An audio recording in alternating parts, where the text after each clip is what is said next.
Hello students and my dear friends, welcome to all of you.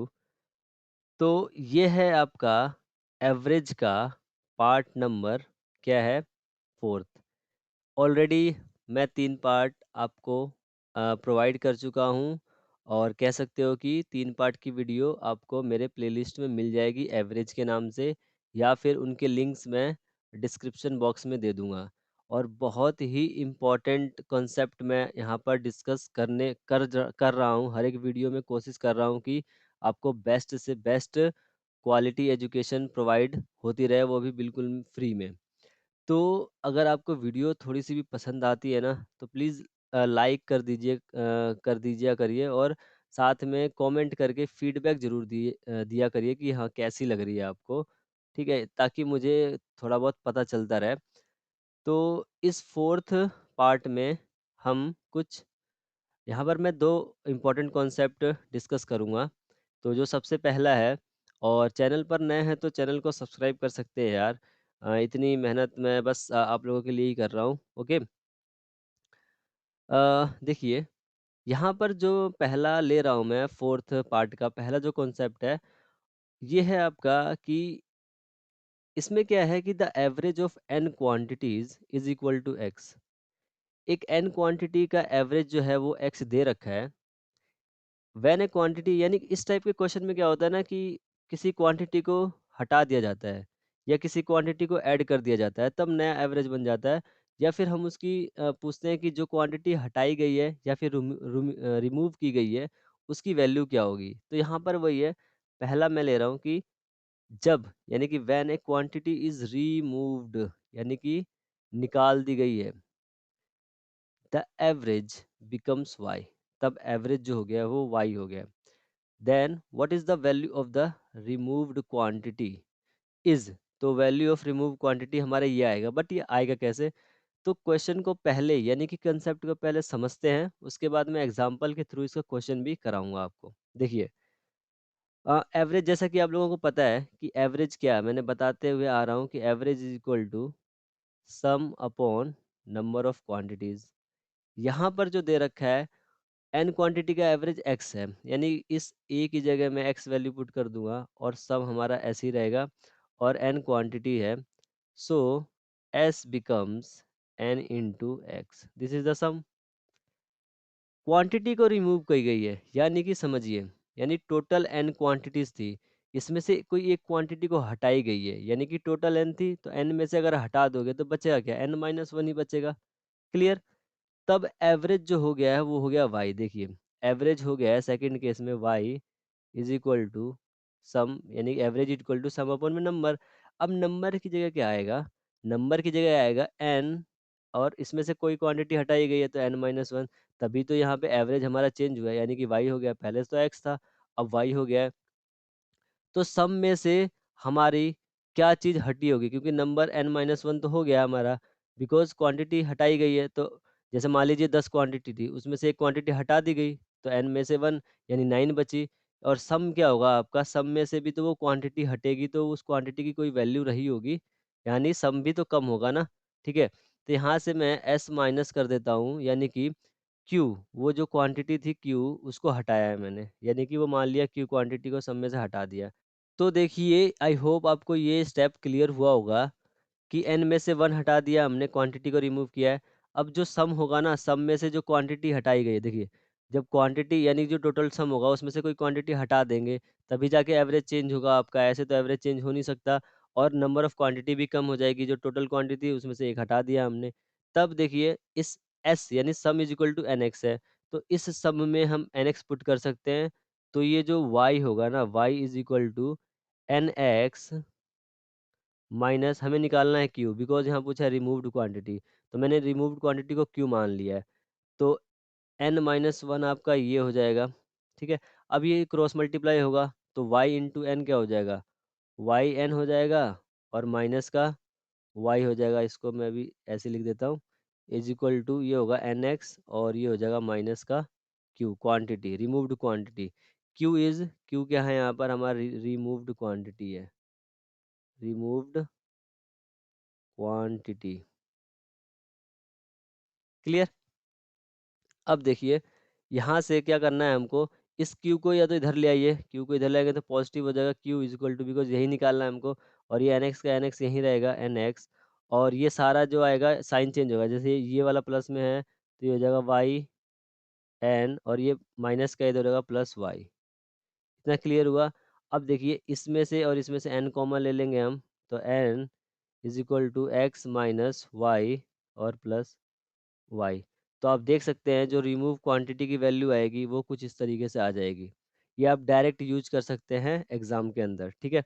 तो main है कि क्या चीज़ आप पढ़ रहे हो ना, उसके बारे में थोड़ा सा तो आगे पीछे जान ही सकते हो कि हाँ, ये चीज़ ऐसे होती है। ऐसा नहीं है कि कोई आपको सो कॉल्ड बहुत सारे यूट्यूबर्स हैं जो कि बिना मतलब आपको कुछ बताया, उसका बेसिक कॉन्सेप्ट क्लियर कराए बिना बस क्वेश्चन लेके बैठ जाते हैं। प्रीवियस ईयर क्वेश्चन ये ऐसे आए थे, प्रीवियस ईयर क्वेश्चन इस तरीके से करते हैं, इस स्टेप के बाद ये करते हैं। What is this, this is nonsense. मतलब ये कोई वो तुक नहीं बनता है कि आप किसी चीज़ को, किसी के बारे में जाने ना कुछ और बस लग गए करने करने। ये क्या होता है? कुछ नहीं होता है, ठीक है। तो पहले थोड़ा बहुत जान लीजिए, उसके बाद तो आपको क्वेश्चन करने ही करने हैं। खुद भी करेंगे और किसी के यूट्यूबर कितने भी मैं क्वेश्चन करा लूँ, या किसी भी यूट्यूबर कोई भी क्वेश्चन करा ले, कितना भी करा ले, जब तक आप सेल्फ स्टडी नहीं करेंगे तो मान के चलिए आप कोई क्वेश्चन नहीं देख सकते। जैसे क्या होता है ना कि जब कोई स्टूडेंट या कोई टीचर पढ़ा रहा होता है, वो क्वेश्चन कर रहा होता है, बिकॉज़ उसको प्रैक्टिस होती है, उसको समझाना होता है, और कोई भी टीचर ऐसा नहीं होता जो बिना पढ़े या बिना करे आपको समझाने लग जाए। मैं भी अगर आपको पढ़ाता हूँ तो पहले मैं भी सीखता हूँ कि इसको मैं कैसे क्लियर करूँ, ताकि आपको और आसानी से जो कॉन्सेप्ट मुझे मुश्किल लग रहा है, ताकि मैं उसको और आसान करके आपको बताऊँ। ठीक है? तो पहले क्या करते हैं, सब लोग सीखते हैं उस सवाल को, 10-15 सवाल करने से पहले, 100 सवाल करने से पहले वो खुद करते हैं, उसके बाद आपको बताते हैं। ऐसा नहीं होता कि कोई बहुत कहीं से आ गया है और बताने लग जाता है, ऐसा कुछ नहीं होता है, ठीक है? तो इस चीज़ को समझिए, और जो करा रहे होते हैं उसको आप कुछ टाइम के लिए फ़िल्म की तरह, मूवी की तरह देखते हो, ये क्वेश्चन ऐसे हो रहा है, क्वेश्चन है, जैसे ही सामने से स्क्रीन हटी और आपके सारे कॉन्सेप्ट गायब, ठीक है? तो ऐसा मत करिए। This is totally time waste. देखिए इसका एक एग्ज़ाम्पल देखिए कैसे करना है क्वेश्चन को। यहाँ पर है यहाँ कह रहा है द एवरेज ऑफ, अभी मैंने जो फ़ॉर्मूला लिखा था वो क्या लिखा था मैंने, एक बार यहाँ लिख देता हूँ कि जो रिमूव क्वांटिटी थी q इज़ इक्वल टू, वो थी हमारी n कॉमन था, और x माइनस वाई और प्लस वाई। ठीक है, देखिए इस फ़ॉर्मूले को कैसे अप्लाई करना है क्वेश्चन के अंदर। यहाँ कह रहा है average of age, sorry the average age of 24 students, n यानी कि जो नंबर ऑफ क्वांटिटी थे, n की वैल्यू है 24, and the class teacher is 16 years, यानी कि 24 स्टूडेंट और क्लास टीचर मतलब मिला के उनकी एवरेज एज है 16। क्या है? एवरेज एज है 16, यानी ये फर्स्ट एक्स है हमारा। Okay, if the class teacher age is exclude, exclude का मतलब होता है रिमूव या हटा देना, एक्सक्लूडेड एक होता है इंक्लूड यानी ऐड करना, एक होता है एक्सक्लूड यानी हटा देना। द एवरेज रिड्यूस बाय 1, जो पहले एवरेज था यानी कि जो पहले एक्स था वो था आपका 16, रिड्यूस करने के बाद यानी एक कम हो गया। एक कम होने का मतलब ये होता है कि जो x था 16, उसमें से आप क्या करोगे, एक कम कर दोगे, देखिए 16, वाई इज इक्वल टू क्या हो जाएगा, 16 माइनस 1 यानी कि 15 एवरेज हो गया। कब हो गया? जब टीचर की एज को हटा दिया गया उसमें से।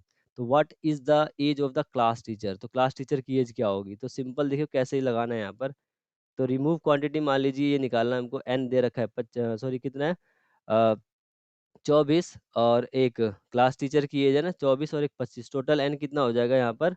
यहाँ पर क्लास टीचर भी है तो एन प्लस वन यहाँ कर देंगे तो 24 और एक 25, यानी टोटल हमारे पास 25 लोग हो जाएंगे, बिकॉज ये कह रहा है ना एवरेज एज ऑफ 24 स्टूडेंट है एंड ए क्लास टीचर, तो क्लास टीचर और 24 स्टूडेंट टोटल हो गए 25, तो एन की वैल्यू होगी 25, और यहाँ पर एक्स पहले कितना था 16, और वाई एक रिड्यूस हो गया एवरेज, तो 16 माइनस वन कर देंगे, यानी कि 16 माइनस यहाँ हो गया 15, इस तरीके से, यानी x की वैल्यू 16 थी पहले एवरेज, फिर y कितनी हो गई 15, और फिर प्लस y का मतलब 15। तो यहाँ से डायरेक्ट आएगा 25, 16 में से 15 गया एक, यानी कि ये 25 इंटू 1 25, और प्लस 15, तो 25 और 15 कितना हो गया, यानी कि 40, यानी जो टीचर की एज होगी वो कितनी होगी, 40 साल, 40 ईयर्स की। ठीक है, तो ये तो हो गया हमारा फॉर्मूले को हम कैसे यूज करेंगे डायरेक्टली अगर क्वेश्चन आता है तो इस तरीके से। और इसको एक तरीके से कैसे कर सकते हैं हम, देखिए देखिए सबसे पहले क्या करोगे आप, 24 और एक प्लस 25 यानी कि जो एवरेज है आपका 16 है, सम क्या हो जाएगा, सम इज इक्वल टू ये हो गया 25। क्लियर? यानी sum is equal to total number और ये एवरेज 16 हो गया। नेक्स्ट केस में क्या कह रहा है, एज क्या हो गई, एक कम हो गई, यानी एज एज एक कम हो गई का मतलब हो गया 15 is equal to sum upon में, और टीचर को हटा दिया तो यहाँ हो गया नंबर 24। क्लियर? और ये एस जो सम है, सम में से हमने टीचर की एज को हटा दिया, यानी कि देखो यहाँ से भी हमने n-1 कर दिया और सम में से भी टीचर की एज को मैं टी मान लेता हूँ। Let suppose T for teacher age. Okay, तो ये हो गया 15 × 24 और ये हो गया 16 × 25। तो 16 × 25 का मतलब इस सम की जगह यहाँ पुट कर सकता हूँ मैं वैल्यू।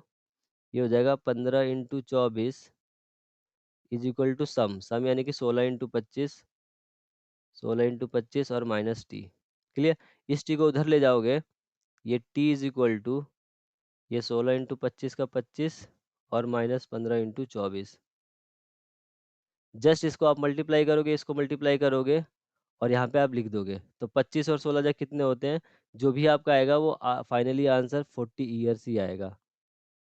ओके, जो टीचर की एज होगी, जो एक्सक्लूड की होगी। तो चाहे आप ऐसे समझो, चाहे वो आप जो मैंने फॉर्मूला बताया उससे कर सकते हैं। ठीक है, मेन है आपको समझ आना चाहिए, कैसे भी समझ आए। क्लियर?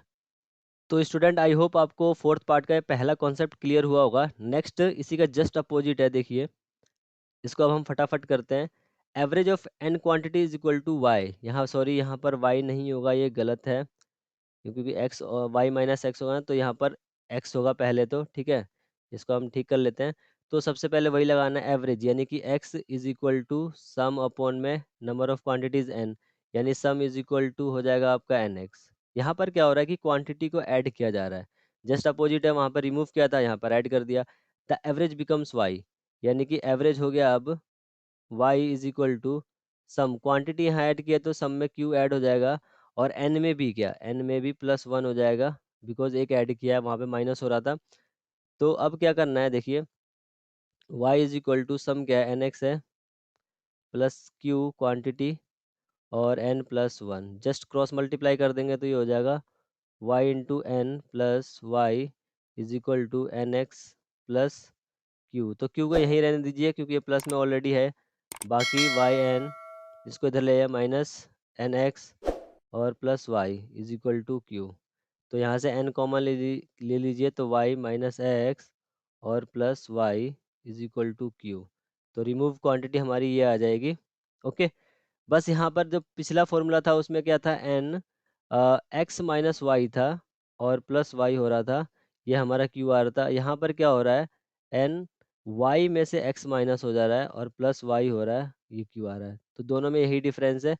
तो रटने की ज़रूरत नहीं है, मैं ये नहीं कहूँगा कि आप फॉर्मूले को रट लीजिए, उसको समझ लीजिए, क्योंकि मैंने आपको समझा दिया। ठीक है, ऐसा नहीं है कि मैंने आपको समझाया नहीं, आपको समझ आ जाना चाहिए अब तो। इसे इसे ही कहते हो ना आप ट्रिक। तो जैसे समझ रहे हो, ट्रिक समझ के करना है तो ट्रिक समझ के कर लीजिए। आप यही मानते हो कि ये ट्रिक होती है, तो कोई ट्रिक व्रिक नहीं होती है, ये मान के चलिए। ठीक है, एक मतलब इतने बड़े बड़े यूट्यूबर है, किसी मिलियन मिलियन सब्सक्राइबर है, और क्या करते हैं कि मल्टीप्लाई करना सिखा रहे हैं। ठीक है, 22 × 63, मतलब कोई 2 डिजिट का मल्टीप्लाई, 3 डिजिट का मल्टीप्लाई, क्या है, व्हाट इज दिस है। मल्टीप्लाई करना सीखेंगे अभी तो बच्चे, मतलब कॉम्पिटिटिव एग्जाम में बैठ रहे हो और तुम मल्टीप्लाई करना सीखोगे, और डेसिमल को मल्टीप्लाई करना सीखोगे, डिवाइड करना सीखोगे। इस तरीके से कोई कॉम्पिटिटिव एग्जाम में बैठता है, ऐसे तैयारी होती है। और कोई पढ़ाना चाहता है तो उससे पढ़ोगे नहीं आप, अजीब है। तो स्टूडेंट देखिए, एग्जाम्पल नंबर 2 का जो क्वेश्चन है, the average age of 30 children in A school, children in A school in A class is 9 years. Okay, average कितना है, तो पहले हम इसको एक जो मैंने अभी फर्स्ट एग्जाम्पल में बताया था उसकी तरह करते हैं। तो देखिए, एवरेज है 9 ईयर, कितने बच्चे हैं, 30 बच्चे हैं, तो सम हो जाएगा हमारा 9×3 = 27, सम इज इक्वल टू 270। फिर कह रहा है, if the teacher is be included, अगर टीचर की एज भी इंक्लूड कर दी जाए, द एवरेज बिकम्स 10 ईयर्स, तब एवरेज हो जाता है हमारा 10 साल। यानी कि सेकंड केस में एवरेज हो जाता है 10 साल, टीचर की एज भी इंक्लूड कर देते हैं, यानी कि 30 + 1 एक 31 हो जाएंगे टोटल। 30 बच्चे पहले थे और टीचर की एज को ऐड कर दिया 31, तब हमारा सम हो जाएगा ये। क्लियर?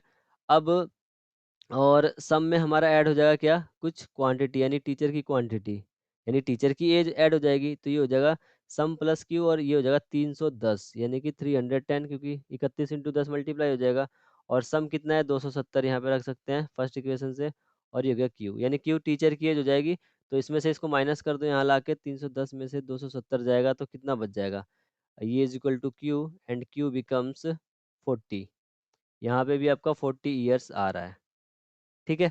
अब डायरेक्ट फॉर्मूले में लगा के भी कर सकते हो यहाँ पर एन यहाँ पे हो जाएगा आपका y माइनस एक्स और plus y is equal to q. तो n है यहाँ पर 30 ठीक है और y की वैल्यू है रही 10 10 minus x 9 and plus y की वैल्यू है 10 इज इक्वल टू क्यू। तो आप देख सकते हैं यहाँ से 10 में से एक गया 9 सॉरी 10 में से 9 गया एक 30 से कम 30 30 और प्लस 10 यानी कि क्यू यहाँ से भी आपका 40 ही आएगा ठीक है। तो आई होप आपको ये एवरेज का जो मैंने अभी दोनों कॉन्सेप्ट बताए हैं एक में इंक्लूड एक में एक्सक्लूड का ऐड करना है रिमूव करना है ठीक है। तो फ्रेंड इसी तरीके से वीडियो को देखते रहिए और सीखते रहिए हर एक चीज़ को पूरी गहराई से कॉन्सेप्ट के साथ प्लस क्वेश्चन तो करना ही करना है क्वेश्चन भी हम करेंगे इसमें एमसीक्यू के बहुत सारे ठीक है। तो मिलता हूँ नेक्स्ट पार्ट में एवरेज के तब तक के लिए thank you and thanks for watching.